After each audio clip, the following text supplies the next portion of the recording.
the aspirated consciousness. Ba, Consciousness. bha, ga, Consciousness? gha. Huh? Aspirated consciousness? Consonants. Oh, okay. Yeah. You know the definition of consonant? Yeah? Okay. Ja, jha, ta, tha. Huh? Aspirated. So, if you talk with Americans, they can't pronounce these. They are incapable of pronouncing those sounds. Huh? Just like everybody in America, they pronounce Chile, Chile. Yes. Oh, you went to Chile. Well, actually, no, I went to Chile. Because doesn't it make sense to pronounce the name of the country in the language that's spoken in that country? I mean, it always made sense to me. Similarly, there really isn't any place named India. You look on the flag, you look on the money, the name is Bharata. B-H, long A, Bharata. But why does anybody call it India? Who started that? Oh, some British guy. Well, who cares about what they think? You know? I'm always amazed that people just like cave into these things and they don't bother to go back to the original meaning or the original word or the original language, the original sound, the original name, the original significance. Mm-hmm. But that's what we discover when we do research on misunderstood terms, is that to call something by its proper name, its proper term, is very powerful. This allows you to, specify the type of manifestation that you're talking about. And anyway, how did I get into this subject? The gestures. Ah, yes. So, yeah, just like there is a Vak Siddhi, that by knowing how to speak truth, you can create manifestation. There's also, I would say, a related kind of siddhi that comes from knowing how to move. When I studied martial arts, I got into this very deeply. That one of the ways that people interact is by energy. And when you move your body in certain ways, you create patterns of energy that have effects on other people, that have effects on your environment. So when you learn how to manipulate energy by movement, you can create all kinds of effects around you through manipulating the energy. I mean, it's just as natural as speaking or anything like that. And these gestures, these are part of the power, part of the science of manipulating energy to create specific effects. Why not use it? Why tell your kids not to do it?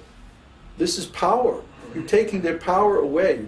You're disempowering them by telling them not to use these advanced techniques. I think 3/4 of martial arts is actually about disabling an opponent by certain powerful gestures that confuse their mind and make them unable to respond properly and giving you an opening to attack. I never forget the moment where I understood this. I was studying Qigong with this little old Chinese lady, Mrs. Yu. She's about 5'2", 81 years old. And she could kick anybody's ass. I mean, she was amazing. You couldn't even touch her. I mean, literally, you couldn't touch her. She demonstrated this the very first class. She said, okay. She was talking with her little old lady Chinese friend.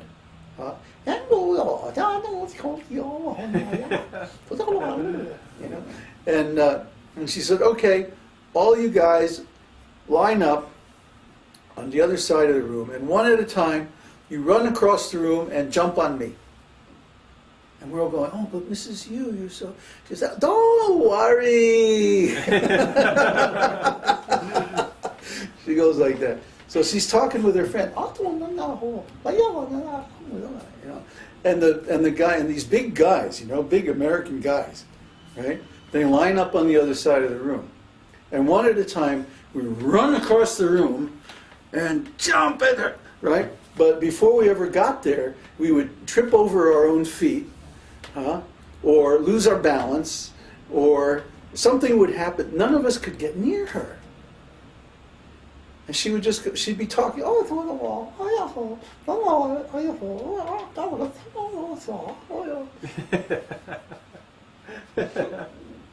never even, broke a sweat. We couldn't touch her. We literally could not touch her. And, later on when I was studying Xing Yi, I learned a lot of these techniques, how you ward off an opponent simply by energy.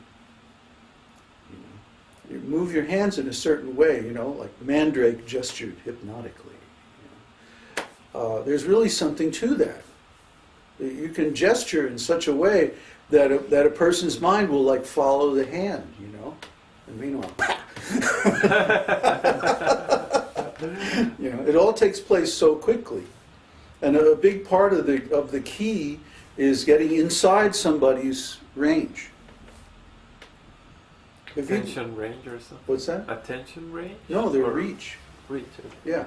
Most people, when they're fighting, they try to like stay outside, But a really, really good fighter, he'll get right up in your face and BAM! It's all over in about a half a second. You don't even know what hit you. And I remember the first time I sparred with somebody really good, I couldn't even figure out how he was beating me. Yeah, it just appears suddenly. It's just like, it's like we'd be standing there and go. The next thing I was lying on the floor. What happened? There was this explosion, and then boom, I'm flying up against the wall. Similar to misunderstood terms. Yes, it's very similar to misunderstood terms. Mm. Very similar. Mm. There's a moment of unconsciousness. Yes. Right. When you experience something that is beyond your understanding, and the next thing you know, you're out of it. So this experience led me to understand that there's a science of motion that is so powerful that it can induce changes in another person's consciousness such that they lose control of their muscles.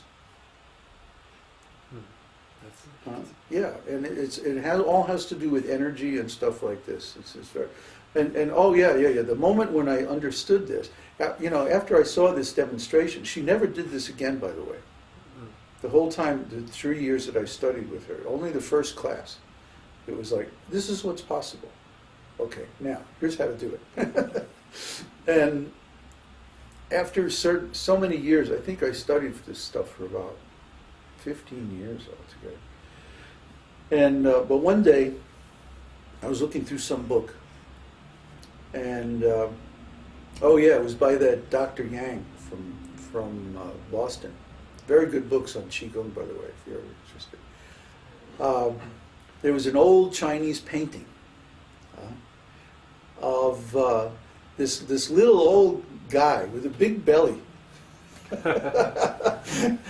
Remind you of anybody you know?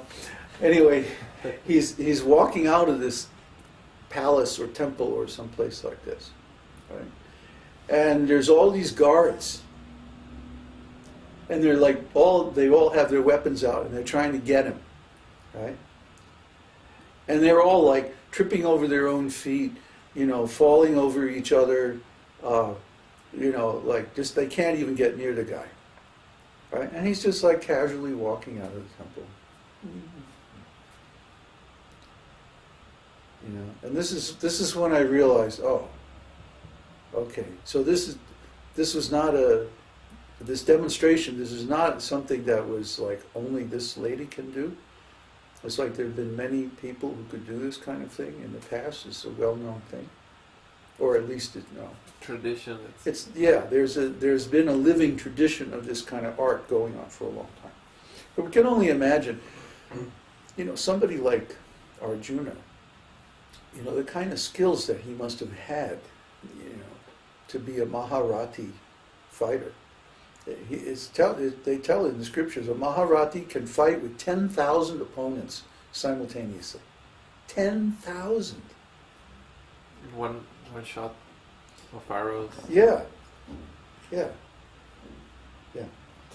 I mean, they can do all kinds of incredible things that nobody can do today, because they understood these Vedic arts at a very, very high level.